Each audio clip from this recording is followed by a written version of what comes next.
Alhamdulillah, assalatu wassalamu ala rasulillah wa ala alihi wa sahbihi ajma'in, amma ba'd.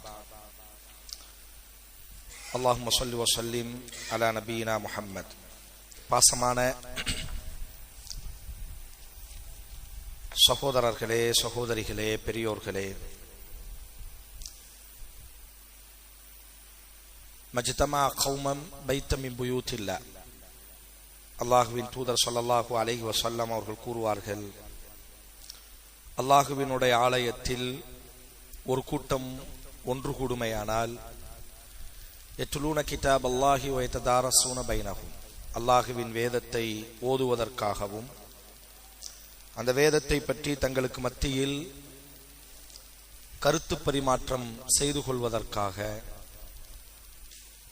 அல்லாஹுவினுடைய மஸ்ஜிதில் ஒரு கூட்டம் ஒன்று கூடுமையானால் இல்லா நஸலத் அலைஹிமுஸ் ஸகீனா, அல்லாஹ் அந்த கூட்டத்தின் மீது தனது அமைதியை, வஹஷ்யத்துஹுமுர் ரஹ்ம, தனது ரஹ்மத்தை, வஹஃபத்துஹுமுல் மலாயிகா, தனது வானவர்களை கொண்டு அரவணைத்து, வதக்கரஹுமுல்லாஹு ஃபீமன் இன்த, தன்னிடம் உள்ள பரிசுத்தமான வானவர்களிடத்தில் அல்லாஹ் இவர்களை பெருமையாக நினைவு கூறுகிறான் என்று அல்லாஹுவின் தூதர் கூறினார்கள்.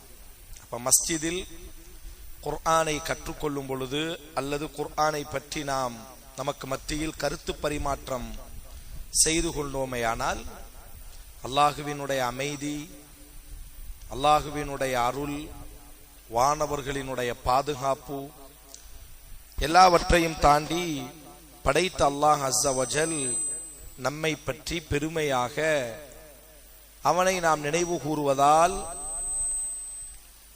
அல்லாஹ் ரப்புல் ஆலமீன் நம்மை என்ன செய்கிறான் என்று சொன்னால் நினைவு கூறுகிறார். என் அன்பு சகோதர சகோதரிகளே, இன்றைய தினம் சூரா யூசுப் தரக்கூடிய பாடங்களை பற்றி நாம் காண இருக்கிறோம். குர்ஆனினுடைய 12வது அத்தியாயம். இந்த அத்தியாயத்திற்கு சூரா யூசுப் என்பதாக பெயர் சூட்டப்பட்டது.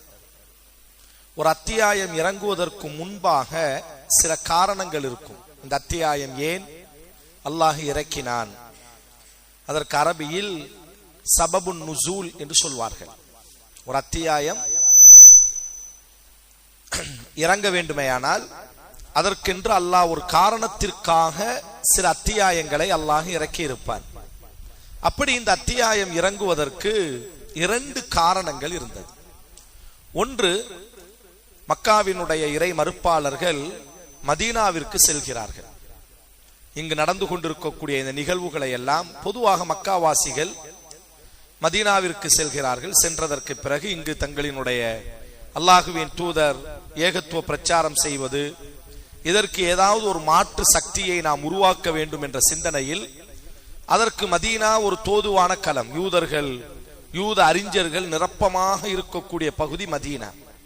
இப்ப மதீனாவிற்கு சென்று மக்கா இறை மறுப்பாளர்கள் மதீனாவினுடைய யூத தலைவர்களை அணுகி, இப்படி எங்கள் தேசத்தில் ஒரு இறை தூதர் இருக்கிறார், தனக்கு வஹி வருவதாக கூறுகிறார், நீங்கள் தலையில் வைத்து கொண்டாடக்கூடிய மூசா, ஆபிரகாம் என்று உங்கள் இறை தூதர்களை எல்லாம் அவர் பேசிக் கொண்டிருக்கிறார், ஆதலால் இதற்கு நீங்கள் ஒரு முடிவு கட்ட வேண்டும் என்று யூதர்களிடத்திலே போய் மக்காவினுடைய அல்லாஹுவின் தூதரினுடைய ஏகத்துவ பிரச்சாரத்திற்கு எதிராக ஒரு கட்டமைப்பை மக்காவில் உருவாக்குவதற்காக யூதர்களிடத்திலே போய் அணுகிறார்கள்.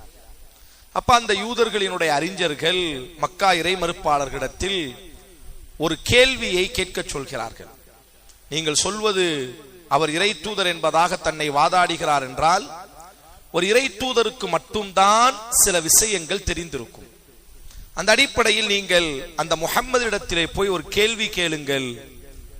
யாக்கூப் அலைஹிஸ்ஸலாம் கானான் பிரதேசத்திலிருந்து எதற்காக எகிப்து பிரதேசத்திற்கு வந்தார் என்று போய் கேள்வி கேளுங்கள். யாக்கூப் அலைஹிஸ்ஸலாம் இவரினுடைய தகப்பன் இஸ்ஹாக் அலைஹிஸ்ஸலாம், அவரினுடைய தகப்பன் இப்ராஹிம் அலைஹிஸ்ஸலாம். இந்த யாக்கூப் அலைஹிஸ்ஸலாம் வாழ்ந்த பகுதி பலஸ்தீனுக்கு பக்கத்தில் இருக்கக்கூடிய கானான் பிரதேசம். இதான் வரலாறு. அப்ப அந்த யூதர்கள் கேட்க சொல்கிறார்கள், போய் கேளுங்கள் முஹம்மதிடத்தில் ஸல்லல்லாஹு அலைஹி வஸல்லம் கானான் பிரதேசத்தில் வாழ்ந்த யாக்கூப் எதற்காக எகிப்திற்கு வந்தார் என்று போய் கேளுங்கள். ஒரு இறை தூதராக இருந்தால் மட்டும்தான் இதற்கு பதில் சொல்ல முடியும். இது ஒரு காரணம். இரண்டாவது காரணம், இந்த அத்தியாயம் இறங்குவதற்கு சில நாட்களுக்கு முன்பாக அல்லாஹுவின் தூதரினுடைய வாழ்க்கையில் சோகங்களும் சோதனைகளும் புயலாய் வீசிக்கொண்டிருந்த ஒரு காலகட்டம். அல்லாஹுவின் தூதருக்கு நிழலாக வாழ்ந்த அம்மா ஹதீஜா ரலியல்லாஹு அன்ஹா அவர்கள் மரணித்து விட்டார்கள். தாய் மரணித்ததுதான் தாமதம். அல்லாஹுவின் தூதருக்கு அரணாக இருந்த அபூ தாலிபும் மரணிக்கிறார். அதனாலதான் இஸ்லாமிய வருடத்தில், இஸ்லாமிய வரலாறில் இந்த நாட்களை, இந்த வருடத்தை ஆமுல் ஹுஸ்ன், கவலையின் ஆண்டு என்பதாக சொல்லப்படும். ஹதீஜா ரலியல்லாஹு மரணிக்கிறாங்க. மரணிச்ச சில நாட்களில் அபூ தாலிபும் மரணிக்கிறார். இப்ப மக்கா ரசூலுல்லாஹ்வுக்கு ரொம்ப நெருக்கடியாக, சிரமமாக மாறுகிறது. பெரிய கனவோடு தான் பால் குடித்த தன்னுடைய இரத்த பந்தம் வாழக்கூடிய தாயிஃபிற்கு அல்லாஹுவின் தூதர் பயணப்படுகிறார்கள். தாயிஃப் நம்மை அரவணைக்கும், நமக்கு பாதுகாப்பு கொடுக்கும், நமது கொள்கையை ஏற்றுக்கொள்ளும் என்று பெரும் நம்பிக்கையோடு அல்லாஹுவின் தூதர் தாயிஃபிற்கு சென்றால், தாயிஃப் மக்காவை விட பல 100 மடங்கு கொடுமைகளை இழைத்தது. நம்ம எல்லோருக்கும் தெரியும். அப்ப மன ரீதியாக, அரசியல் ரீதியாக, ஆன்மீக ரீதியாக, உறவு ரீதியாக அல்லாஹுவின் தூதர் சோர்ந்து போய் இருக்கக்கூடிய அந்த நேரத்தில் இந்த அத்தியாயத்தை அல்லாஹ் அஸ்ஸ வஜல் ஒரு ஆறுதலாக, சோகத்திற்கு மருந்தாக, காயத்திற்கு மருந்தாக அல்லாஹ் இந்த அத்தியாயத்தை இறக்கினார். உண்மையும் அதுதான். இந்த அத்தியாயம் முழுவதும் ஒரு மனிதர் தனிமையில் உட்கார்ந்து படித்து பார்த்தால் வாழ்க்கையில் என்னென்ன சோதனைகள் வரும், அந்த சோதனைகளை நாம் எப்படி எதிர்கொள்வோம், அந்த சோதனைகளில் இருந்து அல்லாஹ் நம்மை எப்படி மீட்டெடுப்பான் என்ற மிக அற்புதமானது ஒரு அத்தியாயம் இந்த அத்தியாயம். கண்ணீரோடியும் காயத்தோடியும் சோகத்தோடி வாழக்கூடியவர் இந்த அத்தியாயத்தை திறந்து படித்தால் அல்லாஹ் இந்த அத்தியாயத்தின் ஊடாக அவருக்கு ஆறுதலை அல்லாஹ் நல்குவார். சரி, இந்த அத்தியாயம் மக்காவினுடைய இறுதி காலகட்டத்தில் இறங்கிய ஒரு அத்தியாயம். இந்த அத்தியாயத்தை அல்லாஹ் ரப்புல் ஆலமீன் குறைந்தது, மிக மிக குறைந்தது, பேசுவதற்காக அல்ல, 100 படிப்பினைகளை இந்த அத்தியாயம் கொண்டிருக்கிறது. என்றாலும் அந்த 100 படிப்பினைகளை இந்த குறுகிய நேரத்தில் நம்மால் காண முடியாது. இந்த அத்தியாயத்தினுடைய சில படிப்பினைகளை நம்முடைய வாழ்வுக்கான, நம்முடைய வாழக்கூடிய இந்த காலகட்டத்தில் இந்த அத்தியாயம் நமக்கு தரக்கூடிய சில படிப்பினைகளை மட்டும் நாம் காணலாம் இந்த நேரத்தினுடைய சுருக்கம் கருதி. முதன்மையாக, இந்த உலகத்தில் நாம் எவ்வளவு சிரிப்போடு இன்பத்தோடு நாம் வாழ்ந்தாலும் நிச்சயம் கண்ணீரின் சுவையை நாம் சுவைத்தே ஆக வேண்டும். யூசுப் அலைஹிஸ்ஸலாம் ஒரு பெரிய இறை தூதரினுடைய மகன் யாக்கூப் அலைஹிஸ்ஸலாம், அவருக்கு கிட்டத்தட்ட 12 குழந்தைகள். அதில் 11வது குழந்தை இந்த யூசுப் அலைஹிஸ்ஸலாம். வாப்பா பெரிய இறை தூதர், வாப்பாவினுடைய வாப்பா இறை தூதர், அவரினுடைய வாப்பா இறை தூதர். நுபுவத்தினுடைய வீட்டிலே யூசுப் அலைஹிஸ்ஸலாம் பிறக்கிறார். பொதுவாக யாக்கூப் அலைஹிஸ்ஸலாத்திற்கு 2 மனைவிகள். முதல் மனைவிக்கு 10 குழந்தைகள், இரண்டாவது மனைவிக்கு 2 குழந்தைகள். இந்த முதல் 10 குழந்தைகள் இருக்கிறார்கள் அல்லவா, அவங்க எல்லாம் நல்ல பெருசாயிட்டாங்க, வாலிபர்கள் ஆயிட்டாங்க. இரண்டாவது மனைவிக்கு பிறந்தாங்கல்ல யூசுப் பின்யாமின், அந்த பின்யாமின் பிறக்கும் பொழுது அந்த அம்மா பிரசவத்திலே இறந்துட்டா. அப்ப யாக்கூப் அலைஹிஸ்ஸலாம் இந்த 2 பேர் மேல இயற்கையாக ஒரு அன்பு. எல்லாம் தவளக்கூடிய சின்ன பசங்க, மற்ற பசங்க எல்லாம் பெருசா வளர்ந்துட்டாங்க, இவங்க கடைக்குட்டிகள் என்று சொல்வோம் அல்லவா. இயற்கையாக தாயும் இல்லாதவர்கள் இவர்கள். அவர்களுக்கு திருமணம் எல்லாம் ஆகிவிட்டது மூத்த குழந்தைகளுக்கு. இவங்க இப்பதான் பிறந்து என்ன செய்யறாங்கன்னா வீட்டு திண்ணையிலே விளையாடக்கூடிய சிறு குழந்தைகள். அதனால் யாக்கூப் அலைஹிஸ்ஸலாத்திற்கு இயற்கையாக இந்த 2 குழந்தைகளின் மீது கொஞ்சம் பாசம் அதிகம். இது யதார்த்தம். கடைசியாக பிறக்கக்கூடிய குழந்தையின் மீது, அல்லது நோயோடி பிறக்கக்கூடிய குழந்தையின் மீது, அல்லது தாய் இல்லாமல் பிறக்கக்கூடிய குழந்தைகளின் மீது தாயாக இருக்க வேண்டியது தகப்பனின் கடமை. அந்த அடிப்படையில் பாசம் அதிகம். ஆனால் யாராக இருந்தாலும், எவ்வளவு இன்பத்தோடி நாம் வாழ்ந்தாலும் சோகத்திற்கான உலகத்திற்கு நாம் முகம் கொடுத்தே ஆக வேண்டும். யூசுப் அலைஹிஸ்ஸலாம் அவ்வளவு பாசத்தோடி, தகப்பனின் நெருக்கத்தோடி அன்பாக வாழக்கூடிய அந்த நேரத்தில் அவரினுடைய இரத்த பந்தத்தால் யூசுப் அலைஹிஸ்ஸலாம் துரோகம் இழைக்கப்படுகிறார்கள். இந்த குர்ஆன் பேசும் பொதுவாக 2 விதமான பிரச்சனைகளை நாம் எதிர்கொள்ள வேண்டும். ஒன்று எதிரிகள் ரீதியான பிரச்சனை. அவர்கள் ஒரு நாளும் நம்முடைய இரத்த பந்தமாக இருக்க மாட்டார்கள். எதிரிகள் ஒரு நாளும் நமக்கு நேசத்திற்குரியவர்களாக நெருக்கத்திற்குரியவர்களாக இருக்க மாட்டார்கள். ஆனால் துரோகிகள் ஒரு நாளும் வெளியிலே இருக்க மாட்டார்கள், நமக்கு நெருக்கமாகத்தான் இருப்பார்கள். துரோகம் என்றால் எதற்கு சொல்லப்படும்? என்னை பற்றி தெரிந்தவனால் மட்டும்தான் எனக்கு துரோகம் இழைக்க முடியும். என்னை பற்றி தெரியாதவனால் எனக்கு துரோகம் இழைக்க முடியாது. என்னை பற்றி யார் தெரிவார்கள்? எனக்கு மிக நெருக்கத்திற்குரிய மனைவி, என்னுடைய இரத்த பந்தம், என்னுடைய சகோதரன், என்னுடைய சகோதரி. இதைத்தான் அல்லாஹ் குர்ஆனில் பேசுகிறார். இப்ப யூசுப் அலைஹிஸ்ஸலாம் சோகத்தினுடைய வாயில்களுக்குள்ளாக நுழைய ஆரம்பிக்கிறார். அவரினுடைய இரத்த பந்தத்தின் ஊடாகத்தான் அல்லாஹுவின் தூதர் அவரினுடைய இரத்த பந்தத்தின் ஊடாகத்தான் மக்காவில் காயப்படுத்தப்பட்டார்கள். இந்த அத்தியாயத்தை அல்லாஹ் யூசுஃபையும் முஹம்மது ஸல்லல்லாஹு அலைஹி வஸல்லத்தினுடைய வாழ்வையும் அல்லாஹுவின் தூதருக்கு இந்த அத்தியாயத்தை அல்லாஹ் இறக்கியதற்கான காரணம், யூசுப் என்பது மறைந்து விட்ட ஒரு ஜீவன் அல்ல. உங்கள் வாழ்க்கையில் மீண்டும் மீண்டும் யூசுஃபினுடைய சோதனைகள், யூசுஃபினுடைய வாழ்வுகள் அலையாய் வந்து கொண்டே இருக்கும். அப்போ இரத்த பந்த சகோதரர்கள் என்ன செய்கிறார்கள் என்று சொன்னால், யூசுப் அலைஹிஸ்ஸலாம் அவர்களுக்கு துரோகம் இழைக்கிறார்கள். அவங்க மனசுல எல்லாம் தோன்றியது ஒன்றே ஒன்றுதான். குர்ஆன் அல்லாஹ் சொல்கிறான், நாம் சம்பாதிக்கிறோம், நாம் இந்த குடும்பத்தை கெட்டி காக்குகிறோம், நம்முடைய தம்பிமார்களின் மீது வாப்பாவிற்கு அத்தாவுக்கு அதிக பாசம், இது எந்த விதத்தில் நியாயம்? ஆதலால் பொதுவா மனிதன் துரோகம் இழைப்பதற்கு துணிந்து விட்டால், சூழ்ச்சி செய்ய துணிந்து விட்டால், அவன் ஒரு கட்டத்தில் இரத்த பந்தத்தையும் கொலை செய்வதற்கு துணிந்து விடுவான். சரி, இதுக்கு என்ன தீர்வு செய்யலாம்? எல்லோரும் உட்கார்ந்து ஆலோசிக்கிறார்கள் அண்ணன்மார்கள். அல்லாஹ் சொல்கிறான், உக்துலு யூசுப், யூசுஃபை கொன்று விட வேண்டும். அப்படி கொன்னுட்டோம்னா நம்ம வாப்பா திருந்தி விடுவார். அவன் எவ்வளவு பெரிய இறை தூதர். இதுதான் பிரச்சனை. பொதுவா நமக்கு யார் மீதாவது பகமை வறுமையானால் தான் இஸ்லாம் 3 நாட்களுக்குள்ளாக உங்கள் பகமைக்கு முடிவு கட்டி விடுங்கள். 3 நாட்களுக்கு பிறகு நாம் பகமை வைத்திருந்தால் நாம் பழகி விடுவோம், அவர்களை இழப்பதற்கு நாம் துணிந்து விட்டோம் என்ற ஒரு அர்த்தம். அப்ப இந்த எல்லாரும் சேர்ந்து என்ன செய்யறாங்கன்னா ஒரு முடிவுக்கு வராங்க, நம்ம வாப்பா நம்மளை நேசிக்க வேண்டுமையானால் ஒன்றே ஒன்றுதான், இந்த யூசுப் நமக்கு தடையாக இருக்கிறான், இவரை கொலை செய்ய வேண்டும். அந்த கூட்டத்துல ஒருவன் சொல்கிறான், அவனை கொலை செய்த அந்த இரத்தப்பழியை நாம் ஏன் சுமக்க வேண்டும்? அவித்ரஹூஹ அர்தை, ஏதேனும் ஒரு பாலாம் கிணத்திலே போய் நாம் என்ன செய்யலாம், தள்ளிவிடலாம் என்பதாக ஒரு முடிவு எடுக்கிறார்கள். பொதுவாக துரோகிகள், நான் சொன்னேன் அல்லவா, மிக நம் மீது அன்பு காட்டுவதை போன்று நமக்கு மிக நெருக்கமாக இருப்பார்கள். இப்ப யூசுஃபை கொலை செய்யணும், எப்படி கொலை செய்யறது? அல்லது யூசுஃபை பிடிச்சிட்டு போய் கிணத்துல போடணும், வாப்பா விடவே மாட்டாரு. யூசுஃபை எப்பவுமே தன் பக்கத்திலே வச்சிருக்கிறார். குர்ஆன் அல்லாஹ் சொல்கிறான், வாப்பாவிடத்தில் வருகிறார்கள். காலு யா அபானா, எங்களினுடைய தந்தையே, மாலக்கலா தமன்னா அலா யூசுப், ஏன் எங்களோடு நீங்கள் யூசுஃபை சேருவதற்கு அனுமதிக்கவில்லை? நாங்க எல்லாம் வெளியே போறோம்ல. வைன்னா லஹு லநாஸிஹூன், எங்களை விட எங்க தம்பியை யாரால் பாதுகாக்க முடியும்?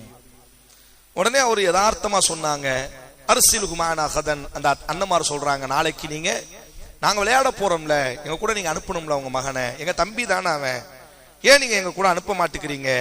அப்ப வாப்பா யதார்த்தமா சொன்னார், என் அன்பு மகனே, அன்றைய காலகட்டம் ஓநாய்கள் அவர் வாழ்ந்த பகுதியில் அதிகம், ஓநாய்கள் வேட்டையாடி விடும் என்று நான் பயப்படுகிறேன். இப்ப அவங்க சொன்ன ரொம்ப ஒரு அழகான ஒரு வார்த்தை, லஇன் அக்கலஹு الذئب ونحن عصبة இன்னா இதல்ல காசிரன். நாங்க உயிரோடு இருந்து எங்க தம்பிய ஓநாய் கடிச்சிட்டுனா நாங்க இருந்து என்னத்துக்கு? அவ்வளவு அழகான ஒரு வார்த்தை. இதான் துரோகிகள். நம்ம கூட அவங்க இருக்கும் பொழுது ரொம்ப இனிமையா பேசுவார்கள். ரொம்ப பெண்கள் என்ன நினைக்கிறாங்க அப்படின்னு சொன்னால், அந்த பையன் என்னை ரொம்ப நேசிக்கிறான், எனக்காண்டி அவன் என்னமும் செஞ்சிருவான். ரொம்ப சகோதரன் என்ன நினைக்கிறான், அந்த புள்ள நான் சொன்னோம்னா வீட்டை தாண்டி வந்துருவாள்.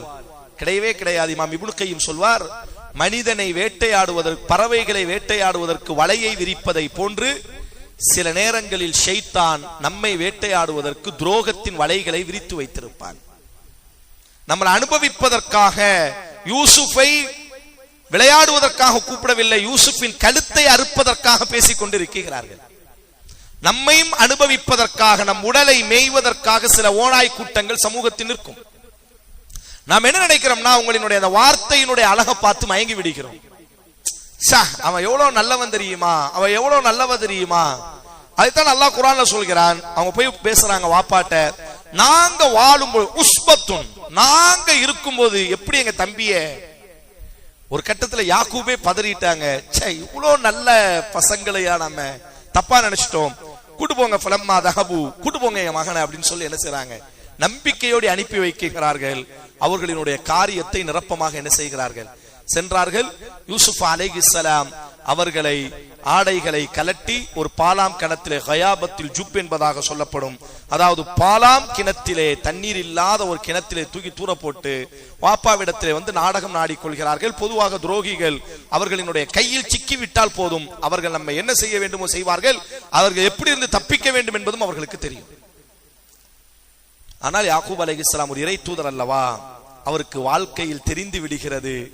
அவங்க கொண்டு வரும் பொழுது ஒரு ஆட்டை அறுத்து அந்த ஆட்டத்தை ரத்தத்தை தம்பியினுடைய சட்டையில தடவி, பாப்பா நீங்க பயந்த மாதிரி தம்பிய ஓனாய் தின்னுட்டு நாங்கெல்லாம் விளையாண்டுட்டு இருக்கும் பொழுது கொஞ்சம் கவனக்குறைவா இருந்துட்டோம், நம்முடைய எங்க தம்பிய ஓனாய் தின்று விட்டது.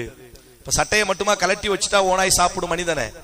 என்னைக்கும் துரோகி ஆத்திரக்காரனுக்கு புத்தி மட்டம். அவன் என்னைக்காச்சும் ஒரு தவறை விட்டுட்டு போயிருப்பான். நம்ம என்ன நினைக்கிறோம், ரொம்ப திறமையா தவறு செஞ்சிட்டோம் நினைப்போம். அதனாலதான் காவல்துறை அதிகாரிகள் எல்லாம் சின்ன ஒரு குழுவாவது என்ன செய்யும், எவ்வளவு திறமையாக தவறு செய்தாலும் நம்ம கொஞ்சம் ஆய்வு செய்தால் போதும், ஒரு சின்ன குழு வேணும் அந்த இடத்துல என்ன செய்யும். யாக்கூப் அலைஹிஸ்ஸலாம் பார்க்கறாங்க, அவங்களுக்கு தெரிகிறது எந்த ஊரினுடைய ஓநாய்கள் சட்டையை கலட்டி விட்டு மனிதனை வேட்டையாடும். ஆனா சட்டை ரொம்ப அழகா இருக்கு. அதுதான் அல்லாஹ் சொல்கிறான். அல்லாஹ் இந்த அத்தியாயத்தை படிச்சு பாருங்க. முதல் சட்டை யூசுஃபினுடைய சட்டை இந்த இடத்துல வரும். 3 இடத்துல அல்லாஹ் யூசுஃபினுடைய சட்டையை கொண்டு வருவான். முதல் சட்டை வருகிறது, அந்த சட்டையை பார்த்து தேம்பி அழிகிறார். தான் மகனுக்கு அணிவித்த அழகான சட்டை இரத்த துளிகளால் இருக்கிறது. அது ஆட்டினுடைய இரத்த துளிகள் வாப்பாவுக்கு தெரிகிறது. வாழ்க்கையில சில சோதனைகள் நமக்கு ஏற்படும்.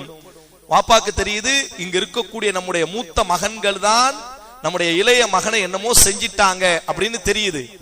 ஆனா வேற வழியே இல்ல, காரணம் அவர்களும் மகன்கள். வாழ்க்கையில சில சோதனைகள் வரும். அந்த சோதனைகளை அதற்கு தீர்வே கிடையாது. ஃபஸப்ருன் ஜமீல், குர்ஆன் அல்லாஹ் சொல்கிறான். அந்த இடத்துல நம்ம அழகான பொறுமையை மட்டும் தான் கையாள வேண்டும். இப்ப யாரை தண்டிப்பது? இளைய மகனை கொன்னுட்டீங்க அல்லது இளைய மகனை ஏதோ செஞ்சிட்டீங்கன்னு சொல்லி மூத்த மகன்கிட்ட கேட்டோம் அப்படின்னு சொன்னா அவன் இன்னும் பொய் சொல்லிக்கிட்டே இருப்பான். சரி வெளியே போங்கடான்னு சொன்னா இவர்களும் மகன்கள், இவங்களையும் இழக்க முடியாது. யாக்கூப் அலைஹிஸ்ஸலாத்துக்கு எவ்வளவு பெரிய ஒரு சோதனை.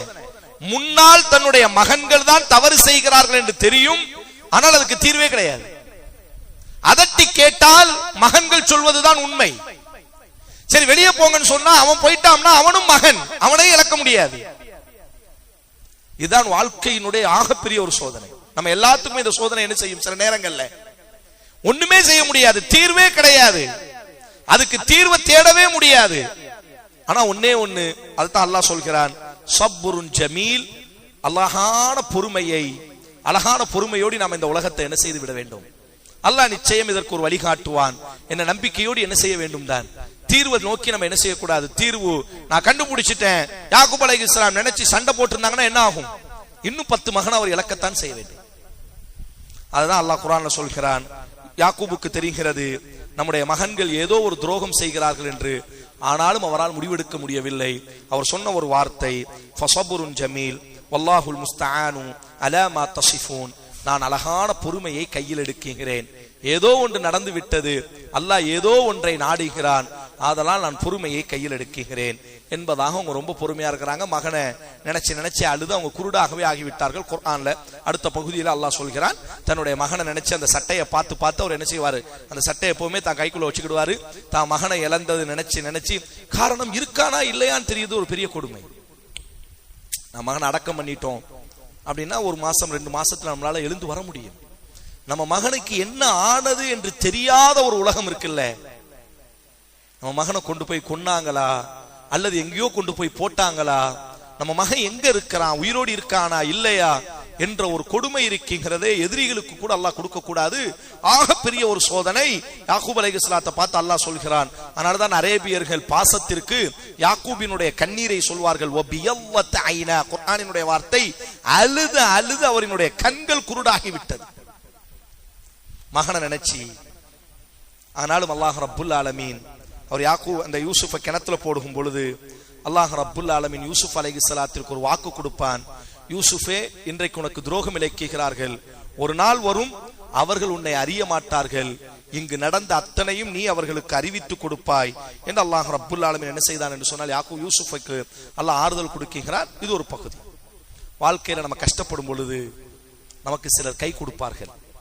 அப்படி யூசுப் அலைஹிஸ்ஸலாத்திற்கு கை கொடுத்தவர் எகிப்தினுடைய ஒரு அமைச்சர். அவருக்கு குழந்தையே இல்லை. அவர் யதார்த்தமா சந்தைக்கு வருகிறார்.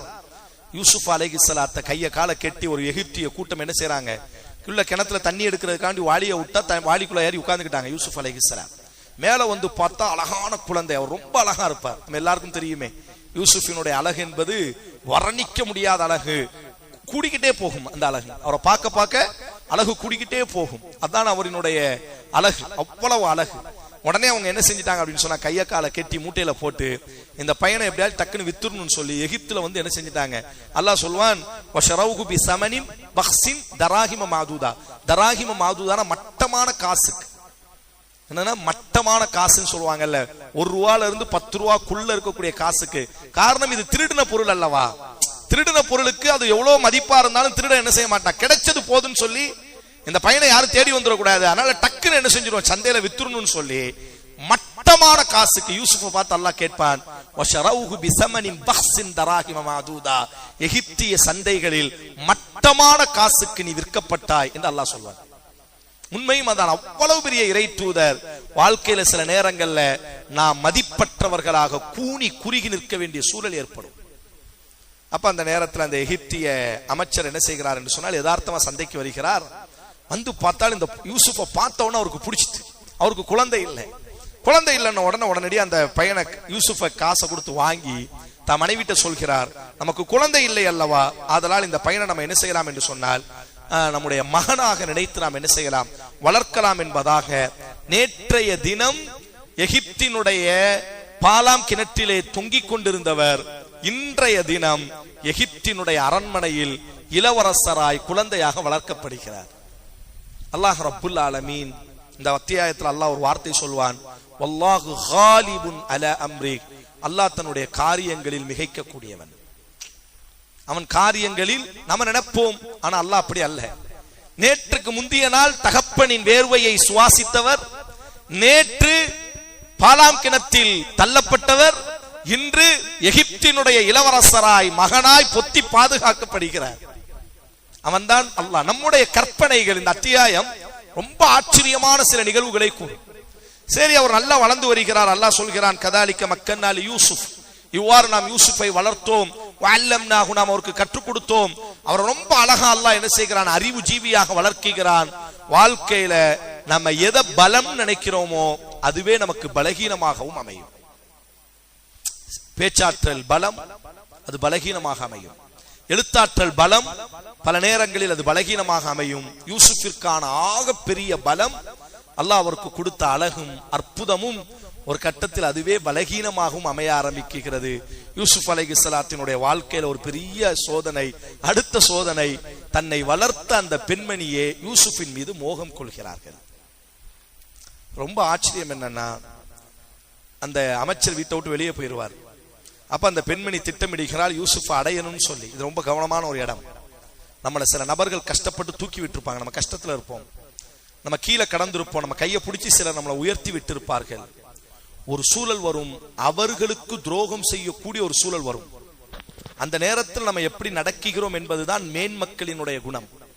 வகல்லகத்தில் அபுவா, கதவுகள் அடைக்கப்பட்டது. அந்த பெண்மணி சொல்கிறாள், நீ என்னோடி இன்றைய தினம் தவறு செய்ய வேண்டும் என்பதாக. அப்ப யூசுப் அலைஹிஸ்ஸலாம் ஒரு வார்த்தை சொன்ன வார்த்தை, இன்னஹு ரப்பி அஹ்ஸன மஸ்வாய்.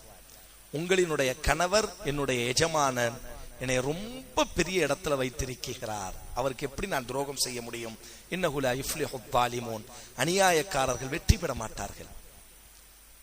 அந்த இடத்துல யூசுப் அலைஹிஸ்ஸலாத்துக்கு முன் நின்ற ஒன்று, நம்மள கிணத்துல இருந்து சந்தைகள்ல அடிமையா விற்கப்பட்ட என்னை அரண்மனையின் இளவரசனாக என்னை மாற்றி வளர்த்த ஒரு தகப்பன். அதான் இன்னஹு ரப்பி அஹ்ஸன மஸ்வாய், உன்னுடைய கணவன் என்னுடைய எஜமானன், அவர் என்னை நல்ல முறையில் வளர்த்திருக்கிறார், அவருக்கு எப்படி நான் துரோகம் செய்ய முடியும்? நம்ம நினைக்கணும், நம்முடைய உம்மாவும் வாப்பாவும் நம்மளை உயர்த்தி விட்டவர்கள், வாழ்க்கையில் அவர்களுக்கு துரோகம் செய்யக்கூடிய நிலைமை வரும் பொழுது கண்களுக்கு முன்பாக இந்த வார்த்தை வந்து நிற்க வேண்டும். நம்மளை கைப்பிடித்து உயர்த்தியவர்களுக்கு எப்படி அவளுக்கு துணி வந்து விட்டது தன் கணவனுக்கு துரோகம் செய்வதற்கு. ஆனா யூசுஃபினுடைய உடல் கூசுகிறது. அடிமை சந்தையில் விற்கப்பட்ட என்னை அரண்மனையில் இளவரசனாய் தத்தெடுத்து வளர்க்கக்கூடிய என் தகப்பனுக்கு நிகரானவர், அவருக்கு எப்படி நான் துரோகம் செய்ய முடியும்? உன்னால் துணிவு இருக்கலாம், எனக்கு அந்த துணிவு இல்லை. மகாதல்லா, அல்லாஹ்விடத்தில் பாதுகாப்பு தேடுகிறேன் என்பதாக யூசுப் அலைஹிஸ்ஸலாம் ஓடுகிறார். உங்களுக்கு தெரியும் அந்த பெண்மணி என்ன செய்கிறாள்? யூசுஃபை அடைவதற்காக துரத்துகிறாள். ஒரு கட்டத்தில் கதவுகள் திறந்து ஓடும் பொழுது கதவுகள் திறக்கப்படுகிறது. தன்னை வளர்த்த எஜமானன் முன்னால் நிற்கிறார். பொதுவாக இந்த காமம் இருக்கிறதே, நாம் நமக்குள்ளே பேசுவதற்காக நான் சொல்கிறேன், அது ஒரு கட்டத்தில் காமம் இருக்கும். அது என்ன ஆகும் அப்படின்னு சொன்னா, நாம் யார் மீது காமம் கொள்கிறோமோ அவர்களுக்கு ஒரு சூழல் ஏற்படும் பொழுது நம்மை அவர்கள் பலி கொடுப்பார்கள். இப்ப யூசுப் அலைஹிஸ்ஸலாம் கதவை திறந்த உடனே எஜமானன் இருப்பதை பார்த்த உடனே அந்த பெண்மணிக்கு இப்ப கையும் ஓடல காலும் ஓடல. குர்ஆன் அல்லாஹ் சொல்கிறான், உடனடியே அந்த பெண்மணி சொன்னால், ஏதோ ஒரு நல்ல பையன் சொல்லி நீ எடுத்துட்டு வந்திய சந்தையில இருந்து அந்த பையன் செய்யக்கூடிய லட்சணத்தை பாரு, நீ இல்லாத நேரம் உன் மனைவியிடத்திலேயே அவன் தவறாக நடப்பதற்கு முயற்சி செய்கிறான். யூசுஃபுக்கு என்ன செய்ய தெரியல. ஆனா உண்மையிலேயே அவர் தப்பு செய்யக்கூடாதுன்னு ஓடி வராரு. அந்த அம்மா சட்டையை பிடிச்சி இழுக்கிறாள். சந்தர்ப்பம் தான் கணவனை பார்த்த உடனே அவ பதறி விடுகிறாள். பாரு, நீ என்னமோ நல்ல பையன் சொன்னீங்க, அவன் லட்சணத்தை பாரு, நீ இல்லாத நேரம் வீட்டுல கையை பிடிச்சி இழுக்க ஆரம்பிச்சிட்டான். நாம் கற்பொழுக்கத்தோடு இருக்கும் பொழுது அல்லாஹ் ஆச்சரியத்தை கொண்டு வந்து நம்மை பாதுகாப்பான். நாம் அல்லாஹ் குர்ஆன்ல சொல்லும் பொழுது, என்னுடைய அடியார்களுக்கு நான் அநீதம் செய்ய மாட்டேன். கற்பொழுக்கத்தோடி நன்றி உணர்வோடி நாம் இருக்கும் பொழுது எல்லோரும் கைவிடட்டும், ஆனால் அல்லாஹ் அந்த இடத்தில் ஒரு ஆச்சரியத்தை கொண்டு வந்து அல்லாஹ் நம்மை பாதுகாப்பான். அப்ப எல்லாரும் நினைக்கிறாங்க யூசுஃபை தப்பா நினைக்கும் பொழுது அல்லாஹ் குர்ஆன்ல சொல்கிறான் பாருங்கள், அந்த கூட்டத்தில் இருந்த ஒருவர் இப்படி சப்தம் எழுப்பினார், எதற்காக நாம் இதை பெரும் அளவிற்கு பிரச்சனையை கிளப்ப வேண்டும்? சட்டையை கொண்டு வாருங்கள். அந்த சட்டை முன்னால் கிழிந்திருக்குமையானால் யூசுப் குற்றவாளி, காரணம் உனது மனைவியை இவர் அடைய நினைத்திருக்கிறார், அந்த பெண்மணி தள்ளி இருக்க வேண்டும், சட்டை கிழிந்திருக்க வேண்டும். ஒரு கால் சட்டை பின்னால் கிழிந்திருக்குமையானால் இவர் குற்றவாளி அல்ல, உன் மனைவிதான் குற்றவாளி. காரணம், இவரை அந்த பெண் அழைத்திருக்க வேண்டும், இவர் தட்டிவிட்டு ஓடி இருக்க வேண்டும், அந்த பெண்மணி பின்னால் பிடித்து இழுத்திருக்க வேண்டும். ஒரு சட்டை யாக்கூப் தகப்பனினுடைய கண்ணை பறித்தது. அதே சட்டை இப்பொழுது யூசுப் அலைஹிஸ்ஸலாத்திற்கு ஆகப்பெரிய அருளாக வந்து நிற்கிறது. எது நம்முடைய வாழ்க்கையில் சோதனையாக அமைந்ததோ பின் நாட்களில் அல்லாஹ் அதையே நமக்கு அருளாக மாற்றி கொடுப்பான். சட்டையை பார்த்தால் வஸ்தபக்கல் பாப், அல்லாஹ் குர்ஆன்ல சொல்கிறான் அல்லவா, அந்த சட்டையை கொண்டு வரப்பட்டது. சட்டையை பார்த்தால் குத்த மின் குபிலின் ஃபஸதகத் வஹுவ மினல் காதிபீன் வஇன் கான கமீசுஹு குத்த மின் துபுரின் ஃபகதபத் வஹுவ மினஸ் ஸாதிகீன். அந்த ஆளு சொல்றாரு, அந்த ஆளு யாருன்னே தெரியாது. அப்துல்லாஹ் இப்னு அப்பாஸ் சொல்றாங்க, அங்க இருந்து ஒரு சின்ன புல்ல திடீர் என்பதாக சப்தம் எழுப்பியது என்று சொல்கிறார்கள். அல்லாஹ் நினைத்தால் குழந்தைகளை பேச வைத்தான் அல்லவா. அப்துல்லாஹ் இப்னு அப்பாஸ் ரலியல்லாஹு சொல்வாங்க, குழந்தையாக இருக்கும் பொழுது சிலர் பேசி இருக்கிறார்கள். அதுல ஒரு குழந்தை யார் என்பதாக அப்துல்லாஹ் இப்னு அப்பாஸ் ரலியல்லாஹு அன்ஹுமா சொல்லும் பொழுது, அங்க தொட்டில்ல இருந்த ஒரு புல்ல யூசுஃபிற்காக இந்த சத்தத்தை எழுப்பியது. எல்லாத்துக்கும் ஆச்சரியம். உடனடியாக அந்த புல்ல சொன்ன மாதிரியே செஞ்சு பார்த்தாங்க. சட்டையை கொண்டு வரப்பட்டது. சட்டையினுடைய பின்புறம் கிழிந்திருந்தது. ஒட்டுமொத்த அரசவையும் உணர்ந்து கொள்கிறது, நம்முடைய யூசுப் நல்லவன், நம்முடைய பெண்மணி தான் கெட்டவள் என்பதாக. ஒரு கட்டத்துல யூசுப் அந்த அமைச்சர் சொல்றார், யூசுப் ஆர்தன் ஹாதா வஸ்தக்ஃபிரி லிதம்பிக் இன்னகி குன்தி மினல் காத்தியின். யூசுப் இதை கண்டும் காணாமல் விட்டுவிடு, மன்னித்து விடு, அவள் சார்பாக நான் மன்னிப்பு கேட்கிறேன். பெரிய குடும்பத்தில் நடக்கக்கூடிய தவறுகள் அவ்வளவு சீக்கிரமாக வெளியே வராது. சின்ன விஷயத்தை போட்டு என்ன செய்வாங்க, மணிக்கணக்கா ஏழை எளியவர்களினுடைய குடும்பத்தினுடைய பஞ்சாயத்துகள் டிவியில உட்கார்ந்து அவ்வளவு அசிங்கமாக ஆபாசமாக விவாதிக்கப்படும். ஆனா பெரிய குடும்பத்தினுடைய தவறுகள் எங்காவது விமர்சிக்கப்படுகிறதா? அதைத்தான் அல்லாஹ் இந்த அத்தியாயத்துல சொல்கிறான். அந்த ஆள் சொல்வாரு தன் மனைவியை பார்த்து, நீ தான் தப்பானவ, ஒழுங்கா இருந்துக்க, யூசுஃபே விற்று, வேற வழி இல்லை அப்படின்னு என்ன செய்யறாங்க. ஆனால் பொதுவா பெண்களுக்குள்ள ஒரு தப்பு நடக்கும் என்று சொன்னால் அரபியில சொல்வார்கள், ரகசியம் வெளியாக்கப்பட வேண்டுமே ஆனால் ஒரு பெண்ணிடத்திலே சொன்னால் போதும் என்று சொல்வார்கள். அல்லாஹ் குர்ஆன்ல சொல்கிறான், என்ன பெண்களுக்குள்ள ஒரு செய்தி என்ன செய்ய முடியாது, அவங்களால பாதுகாக்கவே. ஆனா ஆண்களினுடைய உலகம் பெரிய உலகம், பெண்கள் ரொம்ப குறுகிய உலகம் அல்லவா, ஒரு செய்தி என்ன செஞ்சுட்டே இருப்பாங்க. இது பெண்களுக்கு மத்தியில நடந்த விவகாரம் ஆயிட்டுல. வகால நிஸ்வத்துன் ஃபில் மதீனா, அல்லாஹ் குர்ஆன்ல சொல்கிறான், இந்த செய்தி மதீனாவினுடைய அந்த மிஸ்ரினுடைய பெண்களிடத்துல ஃபுல்லா பேச்சு பொருளாக மாறிவிட்டது. கடைசி யூசுஃபை அடைவதற்கு மீண்டும் துடித்தால் வாழ்க்கையில் அல்லாஹ் ஒரு சூழலை கொண்டு வருவான். அல்லாஹுவின் பொருத்தத்தோடி வாழ்ந்தால் கஷ்டத்தோடி வாழ வேண்டும், அல்லாஹுவினுடைய பொருத்தத்திற்கு மாற்றமாக ஹராமாக வாழ்ந்தால் ரொம்ப சந்தோஷமா இருக்கலாம். அப்படி ஒரு சூழல் நம்முடைய வாழ்க்கையில வரும். எப்படி ஒரு சூழல் வரும்? மார்க்கத்தை பின்பற்றும் பொழுது கஷ்டத்தை அனுபவிக்க வேண்டிய சூழல் வரும், மார்க்கத்தை இழந்தால் சந்தோஷமா வாழக்கூடிய ஒரு சூழல் வரும், எல்லாருக்கும் வரும். யூசுஃபிற்கு அப்படி ஒரு சூழல் வந்தது. குர்ஆன் அல்லாஹ் சொல்கிறான், யூசுஃபிற்கு ஒரு நிலைமை வருகிறது. அந்த பெண்மணி சொல்கிறாள், என்னோடு நீ உறவு கொண்டால் இந்த அரண்மனையில் நீ கண்ணியமாக வாழலாம், அப்படி இல்லாவிட்டால் என் கையை பிடிச்சி இழுத்தன்னு சொல்லி நான் அரசவையில மீண்டும் மனுவை கொடுத்து உன்னைய நான் சிறையில தள்ளி விடுகிறேன். எவ்வளவு பெரிய ஒரு சோதனை. நல்லா இருக்கலாம், வாடகை வீட்டுல வாழ்ந்துகிட்டே இருப்போம். ஒருத்தர் வந்து சொல்வார், லோன் எடுத்து தாரேன், மாஷா அல்லாஹ் உங்களுக்கு தான் காசு வருது இல்ல, கொஞ்சம் கொஞ்சமா கெட்டி கொள்ளலாம், சொந்த வீட்டுல நீங்க என்ன செய்யலாம்ல, இருக்கலாம்ல. ஹராமுக்கு போகும் பொழுது என்ன ஆகும்? சொந்த வீடு கிடைக்கும். இல்ல ஹலாலா வாழும் பொழுது பெத்த மகனே சொல்வான், எங்க வாப்பா ஒரு ஏமாளி. கெட்டிய மனைவி சொல்வாள், என் கணவனுக்கு பிழைக்கவே தெரியாது. அப்படிதான் யூசுஃபிற்கு ஒரு நிலைமை. அந்த இடத்துல யார் எதை தேர்வு செய்கிறோம்? யூசுப் தேர்வு செய்தார், ரப்பி அஹப்பு. குர்ஆன் அல்லாஹ் சொல்கிறான், அல்லாஹுவே ரப்பி சிஜ்னு அஹப்பு இலைய மிம்மா யதுஊனனி இலை, இந்த பெண்ணோடி வாழுவதை விட சிறையிலே கைதியாக, அதுவும் எப்படிப்பட்ட கைதி? இந்த பொம்பளையினுடைய கையை பிடிச்சு இழுத்தார் என்ற கைதி. ஆனா உண்மையிலே அது செய்யல, ஆனா செஞ்சதாகவே அந்த குற்றத்தை. எவ்வளவு பெரிய ஒரு கொடுமை. அதை செஞ்சிட்டோம்னா பிரச்சனையே இல்லை, சந்தோஷமா அரண்மனையில வாழலாம். செய்யாவிட்டால் பொய்யான குற்றச்சாட்டை சுமந்து கொண்டு பெண்ணிடத்திலே அத்துமீறினான் என்று சிறையிலே வாழ வேண்டும். யூசுப் அலைஹிஸ்ஸலாம் பார்த்ததெல்லாம் நாளைக்கு மறுமையில் அல்லாஹ்வுக்கு முன்பாக நாம நிற்கும் பொழுது இவன் யார் என்று அல்லாஹ் நம்மை பார்த்து கேட்கும் பொழுது, ரப்பி சிஜ்னு அஹப்பு இலை, அல்லாஹ்வே சிறை எனக்கு மிக மகிழ்ச்சியானது. ஹுப்புன்னா நேசம், அஹப்புன்னா உங்களுக்கு எல்லாம் தெரியும், சுலாஸ் மஸ்ஜித் ரொம்ப நேசம். இந்த பொம்பளையோடி தப்பு செஞ்சு கண்ணியத்தோடி அரசவையிலே வாழுவதை விட சிறையிலே இந்த குற்றத்தை சுமந்து வாழ்வது எனக்கு ரொம்ப நேசத்திற்குரியது. ஆனால் நான் இந்த குற்றம் செய்ய மாட்டேன். அல்லாஹ் ரப்புல் ஆலமீன் வாழ்க்கையில நமக்கும் இந்த சோதனை தான் சொல்கிறேன். யூசுப் என்பது ஒரு அத்தியாயம் அல்ல, நம் வாழ்க்கையில் யூசுப் என்ற புயல் சுழண்டு கொண்டே இருக்கும். நமக்கும் இந்த ஒரு சூழல் வந்து நிற்கும், ஒவ்வொருவருக்கும் ஒவ்வொரு சூழல்ல வந்து நிற்கும். ஹலாலின் மீது வாழ்வது சிரமம், ஹராமின் மீது வாழ்வது ரொம்ப சந்தோஷமாக மகிழ்ச்சியாக இன்பமான ஒரு கட்டம் வரும். அந்த நேரத்தில் அல்லாஹ்வுக்காக நாம் எதை தேர்வு செய்கிறோம் என்ற அடிப்படையில் அல்லாஹ் நமக்கான இறுதி வெற்றியை வைத்திருக்கிறார். கடைசி அவர் சிறைக்கு செல்கிறார். நம்ம எவ்வளவு கஷ்டத்துல இருந்தாலும் நம்முடைய இலக்குகளை நம்ம மறக்கவே கூடாது. யூசுப் அலைஹிஸ்ஸலாம் பொய்யான குற்றச்சாட்டோடு சிறைக்கு சென்றாலும் உட்கார்ந்து அழுதுகிட்டே இருக்கல. என் தலையில இப்படி வந்துட்டேன், நான் தானே அல்லாஹ்வை வணங்கினேன், நான் தானே அல்லாஹ்வுக்கு ரொம்ப ஹலால் ஹராம பேணி வாழ்ந்தேன், அல்லாஹ் என்னை கைவிட்டுட்டானே, அப்படிலாம் இல்லை. அங்க போய்கிட்டும் அவரினுடைய இலக்கு என்ன? அல்லாஹ்வை அறிமுகப்படுத்துவது. 2 பேர் சின்ன பசங்க, வாலிபர்கள், கனவு கண்டு எல்லாரும் அவங்க பாக்குறாங்க யூசுப் ரொம்ப நல்லவரா இருக்கிறாருன்னு.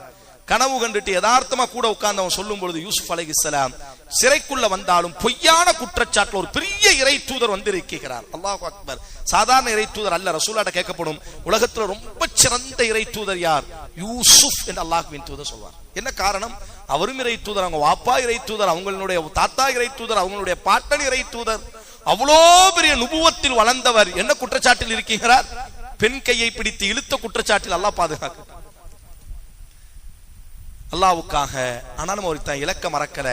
அந்த சிறையிலும் அல்லாஹ் குர்ஆன்ல சொல்கிறான், யா ஸாஹிப இஸ்ஸிஜின், என் சிறை தோழனே, நாம் அல்லாஹ்வை மட்டுமே வணங்க வேண்டும் என்று. அங்கும் தன்னுடைய இலக்கை அவர் மறக்கவில்லை. வாழ்க்கையில நம்ம எவ்வளவு கஷ்டப்பட்டாலும், வாழ்க்கையில நம்ம எவ்வளவு சிரமப்பட்டாலும் நம்முடைய இலக்குகளை நம்ம மறந்துவிடக் கூடாது. பல குழந்தைகள், பல வாலிபர்கள் கஷ்ட நேரங்களில் இலக்குகளை மறந்து விடுகிறார்கள், வாழ்நாள் முழுவதும் சிரமத்தோடு வாழ்கிறார்கள். யூசுப் அலைஹிஸ்ஸலாம் சிறைக்கு சென்றதற்கு பிறகும் தன்னுடைய அழைப்பு பணி, அவர் இந்த உலகத்திற்கு வந்தது அல்லாஹ்வை அறிமுகப்படுத்துவதற்கு, அல்லாஹுவை கற்றுக் கொடுப்பதற்கு சிறையிலையும் போய் என்ன செய்யறாங்க அப்படின்னு சொன்னா சந்தோஷத்தோடு என்ன செய்கிறார்கள் என்று சொன்னால் சிறையிலேயும் அல்லாஹுவை தன்னுடைய இலக்க மறக்காமல் தனக்கான கொள்கையை மறக்காமல் சிறையிலும் அழைப்பு பணி செய்து கொண்டிருக்கிறார்கள். அப்படி ஒருத்தன் 2 பேர் கனவு காண்கிறான். ஒருத்தன் சொல்றான் என் தலையில ரொட்டி துண்டுகள் காக்கா கொத்தி சாப்பிடுகிறது. இன்னொருத்தன் சொன்னா என் அன்பு தோழனே மாதுளையை பிழிவதை போன்று. அப்ப அந்த தலையில காக்கா குத்தி சாப்பிட்டு இல்ல அவனை பார்த்து சொன்னார், சகோதரனே தயாராகிக்கொள், உனக்கான காலம் முடிய போகிறது, உனக்கு மரண தண்டனை கிடைக்க போகிறது. ஆனா நீ இஸ்லாத்தை ஏத்துக்கணும். அவன் இஸ்லாத்தை ஏற்றுக்கொண்டார். நம் மாதுளை பழத்தை பிழிவான்ல அவனை பார்த்து சொல்லுவாங்க யூசுப் அலைஹிஸ்ஸலாம், நண்பு சகோதரனை விரைவாக நீ விடுதலையாக போகிறாய். சாதாரண விடுதலை அல்ல, மன்னனுக்கு சேவகம் செய்யக்கூடிய இடத்திற்கு நீ செல்வாய். அப்போ யூசுப் அலைஹிஸ்ஸலாம் ஒரு வார்த்தையை சொல்வார்கள், அப்படி ஒரு சூழல் உனக்கு அமையும், நிச்சயம் அமையும், நீ விடுதலையாகுவாய். மன்னனுக்கு நீ என்ன செய்வாய், உணவுகளை பரிமாறக்கூடிய இடத்துக்கு நீ செல்ல போகிறாய். அப்படி ஒரு சூழல் உனக்கு வரும் பொழுது என் அன்பு சகோதரனே என்னை நீ மறந்து விடாதே. அந்த மன்னனுக்கு நீ பிழிவில்ல, குர்ஆன் அல்லாஹ் சொல்கிறான் பாருங்கள், வதுகுர் இன்த ரப்பிக், உன்னுடைய மன்னன் கூட நீ இருப்பாய். அல்லாஹ் நிச்சயம் உனக்கு அந்த சூழலை உருவாக்க போகிறான். அப்ப நீ என்னை சொல்லணும், ஒண்ணுமே தப்பு செய்யாத ஒருத்தர் சிறையில இருக்கான், நீ உன் மன்னன்ட்ட என்ன செய், போய் சொல்லு சரியா அப்படின்னு சொல்கிறார்.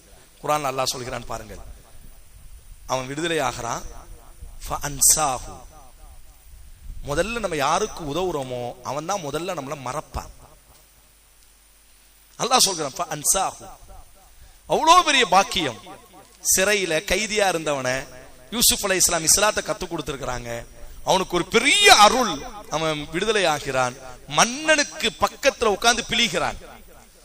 ஆனா அவன் என்ன செஞ்சிட்டான் அப்படின்னு சொன்னா யூசுஃபை மறந்து விட்டான். அல்லாஹ் சொல்கிறான், பல வருடங்கள் யூசுஃபை மறந்துட்டான்.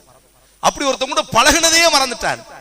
வாழ்க்கையில் நாம் யாருக்காக உழைக்கிறோமோ மிக விரைவாக நம்மை அவர்கள் மறப்பார்கள். யாருக்காக நாம் பாடுபட்டோமோ மிக விரைவாக அவர்கள் நம்மை மறந்து விடுவார்கள். ஆனாலும் நிச்சயம் எங்கேனும் ஒரு இடத்தில் நாம் நினைத்து பார்க்கப்படும். அல்லாஹ் சொல்கிறான் பாருங்க, அந்த நேரத்துல ரொம்ப நாளைக்கு பிறகு மன்னர் ஒரு கனவு காண்கிறார்.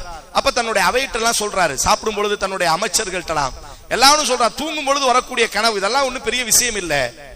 உடனே இந்த சாரை பிழிஞ்சிட்டு இருந்தாம்ல மன்னனுக்காக, அவனுக்கு அப்பதான் யோசனை வருகிறது, நம் தேவை ஏற்படும் பொழுது நம்மை மறந்தவர்கள் மீண்டும் நம் வீட்டு வாசலுக்கு வருவார்கள். உடனே அவன் சொல்கிறான், இந்த கனவுக்கு எனக்கு விளக்கம் தெரியும், நான் இந்த கனவுக்கு விளக்கத்தை கொண்டு வருகிறேன். உடனடியா சிறைக்கு வருகிறான். அந்த சொல்லக்கூடிய அழகா பாருங்க, யூசுப் ஐயுக சித்திக், என் பாசமான என் வாய்மையான என் நண்பனே. யூசுப் அலைஹிஸ்ஸலாம் அந்த இடத்துல சுட்டி காட்டே, என்னை மறந்துட்டு இல்ல, இத்தனை நாள் என்னை மேன்மக்களாகவே இருக்க வேண்டும், கெட்டாலும் மேன்மக்களாகவே இருக்க வேண்டும். யூசுப் அலைஹிஸ்ஸலாம் கூப்பிடுறாங்க, என்ன காரணம்? இப்படி மன்னர் ஒரு கனவு கண்டிருக்கிறார், அந்த கனவுக்கு விளக்கம் வேண்டும். யூசுப் அலைஹிஸ்ஸலாம் விளக்கத்தை சொல்லி அனுப்புறாங்க. அந்த மன்னனுக்கு தெரியும் அல்லவா, அவர் நாட்டை ஆளக்கூடியவனுக்கு, மதுவை பிழியக்கூடியவனுக்கு இருக்கக்கூடிய அறிவு என்ன என்பதாக அவருக்கு தெரியும் அல்லவா. அந்த மன்னன் சொல்கிறார், நிச்சயம் இது உன்னுடைய அறிவல்ல, யார்கிட்ட போய் கேட்டு வந்த அப்படிங்கும் பொழுது அப்ப அந்த பணியாளன் சொல்கிறான், சிறையில ஒண்ணுமே தப்பு செய்யாத ஒரு மனிதன் இருக்கிறான், என் நண்பன் யூசுப் அவன் பெயர், அவனிடத்தில் தான் விளக்கம் கேட்டேன். உடனே யூசுப் அந்த மன்னர் என்ன சொல்கிறார் சொன்னா, அந்த பையனை கூட்டுவா, யூசுஃபை கூட்டுவாங்கிறார். வாழ்க்கையில சில நேரங்கள்ல நமக்கு சந்தர்ப்பம் அமையும், ஆனால் அந்த சந்தர்ப்பத்துல நம்மீது ஏற்பட்ட கலங்கத்தை நாம் துடைப்பதற்கு முயற்சி செய்ய வேண்டும். ரசூலுல்லாஹ் சொல்லுவாங்க ஒரு அழகான வார்த்தை, யூசுப் அலைஹிஸ்ஸலாத்தை மன்னர் கூப்பிட்டு விடுவார். அப்படி ஒரு இடத்துல நான் இருந்து மன்னர் கூப்பிட்டு இருந்தா உடனே நான் வந்திருப்பேன்.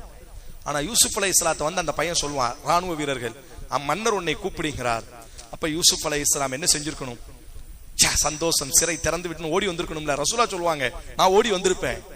ஆனா யூசுப் அலைஹிஸ்ஸலாம் சொல்வார், நான் எதற்காக வர வேண்டும், நான் என்ன தவறு செய்தேன் என்று என்னை நீங்கள் சிறையில் அடைத்தீர்கள், முதல் அதற்கு தீர்வு வேண்டும்.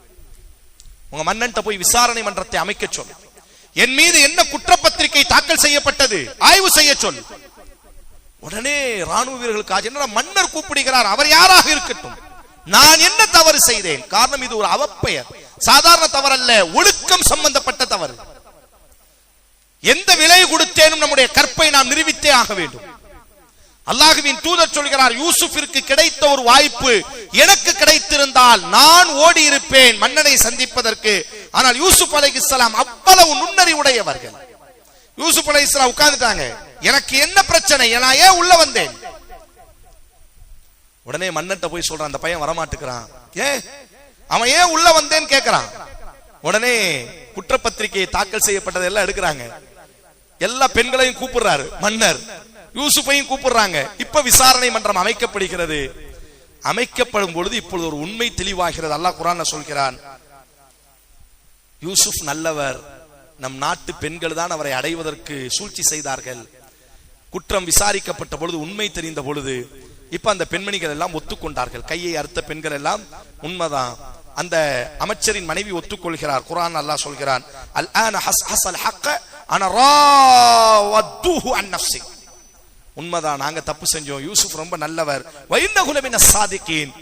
காலம் கடந்தேனும் நாம் அல்லாஹ்வுக்காக ஒன்றை இழப்போம் என்றால் அல்லாஹ் நம்மை கைவிட மாட்டான் என்பதற்கு இந்த செய்தி. இப்ப யூசுப் அலைஹிஸ்ஸலாம் ஒரு வார்த்தை சொல்வார், நான் ஏன் மீண்டும் இந்த வழக்கை விசாரிக்க சொன்னேன் என்றால் அதான் ரொம்ப முக்கியம். என்னைய நான் சுத்தப்படுத்துறதுக்காக அல்ல, உமா உபர்ரி நஃப்ஸி, நான் ரொம்ப நல்லவங்கிறது நிரூபிக்கிறதுக்காக அல்ல. என்னை வளர்த்தார்ல என்னுடைய எஜமானன், ذلك ليعلم اني لم اخنه بالغيب. இந்த வார்த்தை, நான் ஏன் இந்த வழக்கை மீண்டும் விசாரிக்க சொன்னேன், நான் ரொம்ப நல்லவன் என்பதை நிரூபித்ததற்கான காரணம் இந்த பெண்களை குற்றவாளி ஆக்க வேண்டும் என்பதோ, அல்லது நான் ரொம்ப நல்லவன் யோக்கியவான் என்பதை நிரூபிப்பதற்காக அல்ல. என்னை சந்தையில் இருந்து விலை கொடுத்து வாங்கி எனக்கு ஆடை அணிவித்து எனக்கு உணவு கொடுத்து ராஜகுமாரனாக எகிப்திய மண்ணில் என்னை வளர்த்த என்னுடைய வளர்ப்பு தந்தைக்கு தெரிய வேண்டும் நான் உனக்கு துரோகம் செய்ய மாட்டேன் என்பதாக. ذلك ليعلم اني لم اخنه بالغيب. அந்த ஆளு நிக்கிறாரு, உனக்கு தெரியணும் உன் மனைவிட்ட நான் அந்த மாதிரி தப்பு செய்யக்கூடியவன் அல்ல என்பது தெரியணும் என்பதற்காக. அதுக்குதான் இந்த வழக்கை நான் மீண்டும் தூசி தட்டினேன். உடனே மன்னனுக்கு ரொம்ப பிடிச்சு போயிட்டு, இவ்வளவு நல்ல பையனை நம்ம இழக்க கூடாது, வாழ்க்கையில் அல்லாஹ் சந்தர்ப்பத்தை சில நேரங்களில் தருவான், டக்குன்னு கையை பிடிச்சி மேலே ஏறி விட வேண்டும். அந்த ஆளு சொல்றாரு, மன்னர் உன்னை நான் விடுறதா இல்லை, அதனால உனக்கு என்ன வேணும் என்று கேள். உடனே யூசுப் அலைஹிஸ்ஸலாம் சொல்வார்கள், قال الملك يؤتوني استخلص نفسي فلما كلمه قال انك اليوم لدينا مكين امين. உனக்கு என்ன வேணும்னு கேளு, நீ ரொம்ப நல்லவனா இருக்கிற. உடனே யூசுப் அலைஹிஸ்ஸலாம் சொல்வாங்க, இதான் சந்தர்ப்பம், இஜ்அல்னி அலா ஹஸாயினில் அர்த். உன்னுடைய எகிப்திய நாட்டினுடைய பொருளாதார அமைச்சராக என்னை நீ நியமிக்க வேண்டும். வாழ்க்கையில சில நேரங்கள் அல்லாஹ் நமக்கு சந்தர்ப்பம் தருவான். பல வாலிபர்கள், பல வாலிப பெண்கள் சந்தர்ப்பங்களை பயன்படுத்தாமல் ஐயோ நம்ம தோத்து போயிட்டோமே அழுதுட்டு இருக்கிறாங்க. யூசுப் அலைஹிஸ்ஸலாம் என்ன செஞ்சாங்க பாருங்க, சிறையில இருந்து வெளியே வரும்போது அந்த மன்னனுக்கு தெரிகிறது இவன் ரொம்ப நல்லவன், நம்ம நாட்டை நேசிக்க கூடியவன். அந்த நாட்டு அழிவுல இருந்து மன்னனுக்கு ஒரு கனவு வருகிறது. அல்லாஹ் ரப்புல் ஆலமீன் யூசுஃபை இப்பொழுது சிறையிலிருந்து மீட்கணும்னு நினைச்சான். அல்லாஹ் என்ன செய்யல, சிறை கதவுல உடைக்கலாம் இல்ல.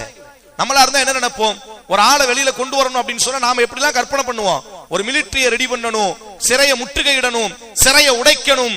அல்லாஹ் அப்படிலாம் எதுவுமே செய்யல. மன்னனுக்கு தூக்கத்தில் ஒரு கனவை கொடுத்தான், சிறை கதவுகளை அல்லாஹ் திறக்க வைத்தான். அதான் அல்லாஹ் ஆற்றல் மிக்கவன். நாம நினைச்சிட்டு இருப்போம், ஐயோ இந்த கஷ்டத்துல இருந்து நம்ம எப்படி மீள போகிறோம், பயங்கரமா யோசிச்சுட்டே இருப்போம். ஆனா அல்லாஹ்வை நாம் சார்ந்து இருக்கும் பொழுது அப்படி ஒரு கஷ்டத்துல நம்ம உழண்டதாகவே நமக்கு தெரியாது, அல்லாஹ் நம்மை மீட்டெடுத்து விடுவான். என்ன நினைச்சிருக்கணும், யூசுப் அல்லாஹ் வானவர்களை கொண்டு ஜிப்ரீலை கொண்டு சிறை கதவுகளை உடைத்து அல்லாஹ் அப்படி கேட்ச் பண்ணி தூக்கி அப்படியே எகிப்துல ராஜாவை சாகடித்து உட்கார வச்சிருக்கணும். அல்லாஹ் அதெல்லாம் செய்யவே இல்லை.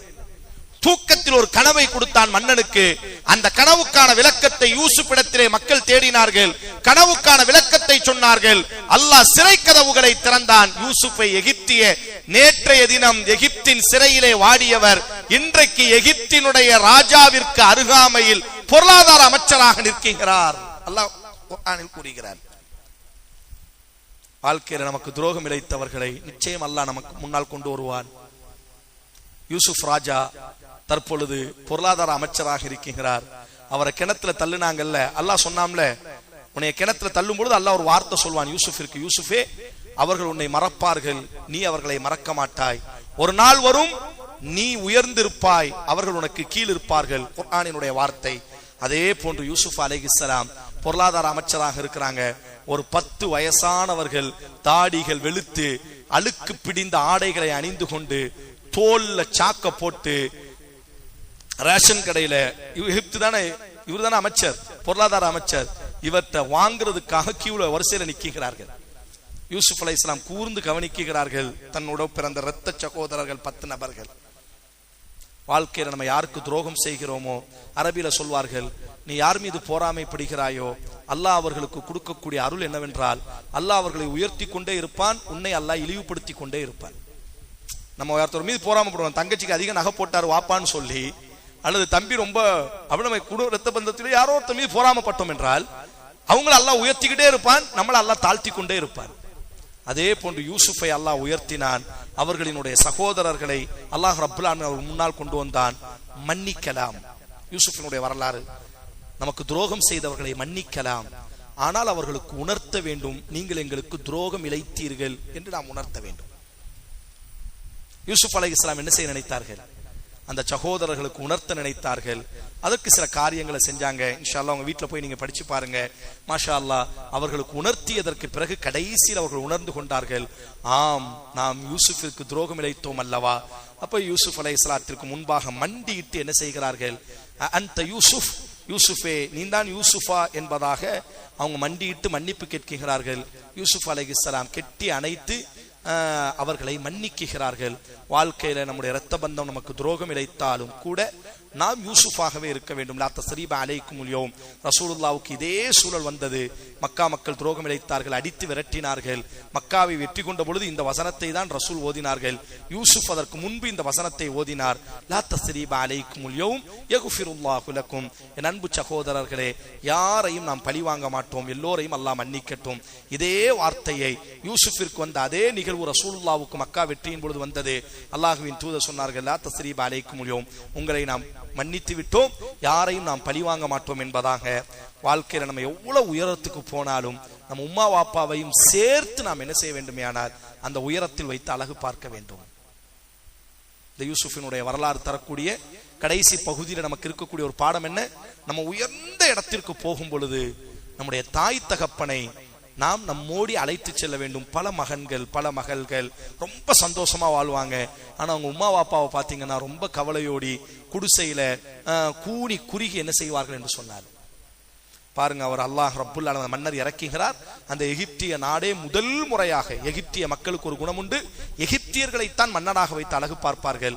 ஆனால் அந்த மன்னர் இறந்ததற்கு பிறகு ஒட்டுமொத்த எகிப்திய நாடும் யூசுஃபை என்ன செய்தது? கானான் பிரதேசத்தில் பிறந்த யூசுப் அலைஹிஸ்ஸலாத்தை இப்பொழுது மன்னனாக மாற்றுகிறார்கள். அவர் மன்னரான உடனே தன்னுடைய தாய் தகப்பன் கானான்ல இருக்கிறாங்க, யாக்கூப் அலைஹிஸ்ஸலாம், அவங்களினுடைய மூத்த மனைவி, அவங்களுடைய சகோதரர்கள், அவங்க சகோதரர்கள்ட்ட சொல்றாங்க, வாப்பா எப்படி இருக்கிறாரு? அப்ப அந்த சகோதரர்கள் சொல்றாங்க, குர்ஆனினுடைய வார்த்தை, உன்னைய இழந்ததுல இருந்து வாப்பா அழுது அழுது அவரினுடைய கண் நீர் வற்றி விட்டது. குர்ஆன் அல்லாஹ் சொல்கிறான் பாருங்கள், அவர் தன்னுடைய சட்டைய தான் அணிஞ்சிருந்தார்ல, இப்படி தன் சகோதரர்களோடு பேசிட்டு இருக்கும் பொழுது யாக்கூப் அலைஹிஸ்ஸலாம் கானான்ல இருந்து ஒரு வார்த்தை சொல்கிறார்கள், இன்னில அஜிது ரீஹ யூசுப். அங்க உள்ள மக்கள்கிட்ட சொல்றாங்க, என் மகன் யூசுஃபினுடைய வாடை எனக்கு அடிக்கிறது. ஆனா யூசுஃபை இன்னும் பார்க்கல. யூசுப் இன்னும் உயிரோடு இருக்கானே வாப்பாக்கு தெரியாது. அரபி நம்ம சொல்லுவோம்ல, கண்காணாத பாசம், ரொம்ப பாசம் சொல்லுவோம்ல, பாசத்துக்கு கண் இல்லம்போம்ல. இங்க யாக்கூப் அலைஹிஸ்ஸலாத்தினுடைய 10 மகன்களுக்கும் யூசுப் அலைஹிஸ்ஸலாம் மன்னிப்பு கொடுக்கும் பொழுதே அங்க என்ன செய்யறாங்கன்னா, யாக்கூப் அலைஹிஸ்ஸலாம் இன்னில அஜிது ரீஹ யூசுப், என் மகன் யூசுஃபினுடைய வாடை எனக்கு அடிக்கிறது. மக்கள் சிரித்தார்கள். ஏன்னா பைத்தியமா நீங்க, உங்க மகன் எப்பமோ போயிட்டான், எங்கேயோ கிடக்குறான். இல்ல இல்ல, என் மகனினுடைய வாடை எனக்கு அடிக்கிறது. உடனே மகன்கள் சொல்றாங்க, உன்னை இழந்ததுல இருந்து வாப்பா கண்ணு போயிட்டு உன்னை நினைச்சு நினைச்சு அழுது போயிட்டாரு. உடனே தன்னுடைய சட்டைய அல்காஹு அலா வஜ்ஹி, தன்னுடைய சட்டையை கலட்டுகிறார். கலட்டி சொன்னார், இந்த சட்டையை எங்க வாப்பாட்ட கொண்டு போய் கொடுங்கள், கொடுத்து எங்க வாப்பாவை கூட்டுவாங்க எகிப்திற்கு அப்படின்னு சொல்லி வாப்பாட்ட அந்த சட்டையை கொண்டு போய் முகத்துல தான் போட்டார்கள். வஜ்ஹிஹி, அவரினுடைய முகத்திலே யூசுஃபின் சட்டை போடப்பட்டது. ஃபர்தத்த பஸரா, அவரினுடைய இழந்த பார்வையை அல்லாஹ் மீட்டு கொண்டு வந்தார். ஒரு சட்டை பார்வையை பறித்தது, மறு சட்டை அவரை பெரும் குற்றச்சாட்டிலிருந்து பாதுகாத்தது. அவர் மன்னனாக அமர்ந்த அந்த சட்டை அவரினுடைய தகப்பனுக்கு கண்ணொளியை மீண்டும் கொண்டு வந்தது.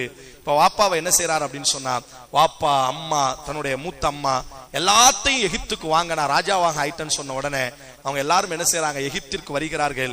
யூதர்கள் கேட்க சொன்ன கேள்வி அதுதான், யாக்கூப் எதற்காக கானானில் இருந்து எகிப்திற்கு வந்தார்? அல்லாஹ் கடைசி, நீ என்ன யாக்கூபை பத்தி கேட்பது, நீ என்ன யூசுஃபை பற்றி கேட்பது? உலகத்தில் எவனாலும் சொல்ல முடியாத யூசுஃபின் பிறப்பில் இருந்து மரணம் வரை ஒரே மூச்சிலே அல்லாஹ் இந்த அத்தியாயத்தை இறக்கினான். மற்ற அத்தியாயம் எல்லாம் கொஞ்சம் கொஞ்சமா அல்லாஹ் இறக்குவான். ஆனா இந்த அத்தியாயம் இருக்கிறது ஒரே மூச்சில் அல்லாஹ் இறக்கினான். யாக்கூபினுடைய வரலாறு, யூசுஃபினுடைய வரலாறு என்பதாக தன்னுடைய மகன் ராஜாவா எகிப்தியர்கள் கண்ணியப்படுத்திய பொழுது தன்னுடைய மகனை காண்பதற்காக ராஜாவின் தகப்பனாக கானான் பிரதேசத்திலிருந்து எகிப்திற்கு யாக்கூப் அலைஹிஸ்ஸலாம் பயணப்பட்டார்கள். வாப்பா வருகிறார். யூசுப் அலைஹிஸ்ஸலாம் ராணுவ உடை அணிந்து வாப்பாவும் மகன்களும் என்ன செய்கிறார்கள் என்று சொன்னால் நிற்கிறார்கள். யூசுப் அலைஹிஸ்ஸலாம் அமைச்சரவையில் அமரும் பொழுது தன்னுடைய தாயையும் தகப்பனையும் தன் பக்கத்திலே என்ன செய்தார்கள், அமர வைத்தார்கள். நாம் எவ்வளவு உயர்ந்தாலும் நம்முடைய தாய் தகப்பனை நம்மோடு சேர்த்து உயர்த்த வேண்டுமே தவிர நாம் ஆட மாளிகைகளை கெட்டிக்கொண்டு நாம் மனைவி மக்களோடு சந்தோஷமாக இருப்போமேயானால் நம்முடைய உம்மா வாப்பா கவலைப்படுவாங்கன்னா அது உயர்வு அல்ல, அதை விட ஒரு தாழ்வு எதுவும் இல்லை என்பதை அல்லாஹ் இந்த வரலாறுல என்ன செய்கிறான் என்று சொன்னால்,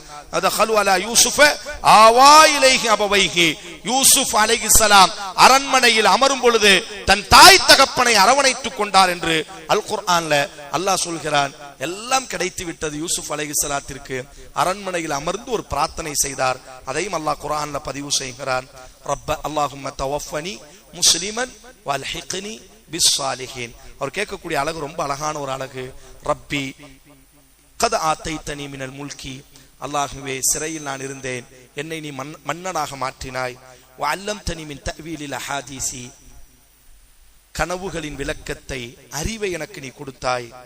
எனக்கும் என் சகோதரர்களுக்கும் அன்னஸஅ ஷைத்தானு பைனி வ பைன இஹ்வதி, எனக்கும் என் சகோதரர்களுக்கும் பகமை இருந்தது. அந்த பகமைகளை எல்லாம் நீ நேசமாக ஆக்கினாய். என் தகப்பனையும் தாயையும் என்னிடத்தில் நீ மீட்டு கொண்டு வந்தாய்.